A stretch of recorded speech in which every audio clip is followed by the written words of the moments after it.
ভাগ্যেদার। ঠাট কল্যাণ উভয় মধ্যম ও বাকি সব শুদ্ধ স্বর ব্যবহার হয়। সা মা মা পা ধা পা নি ধা সা, সা নি ধা পা মা পা ধা পা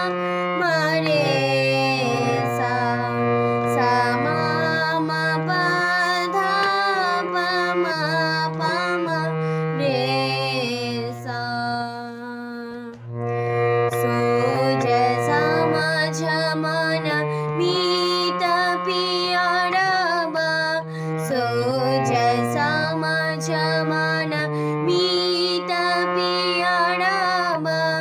সদ্গুরু নাম কা রে সু মা রা না বা, সো জা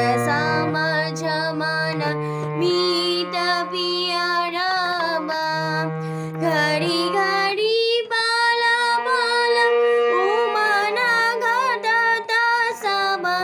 ঘড়ি ঘড়ি বালা বালা ও মানা গা দা দা সা বা, আজাহু নে তমতি মানা দা চরতা বা, সো জা মা ঝা মা না মি তা পি রা বা, সদ্গুরু নাম কা রে সু মা রা না বা।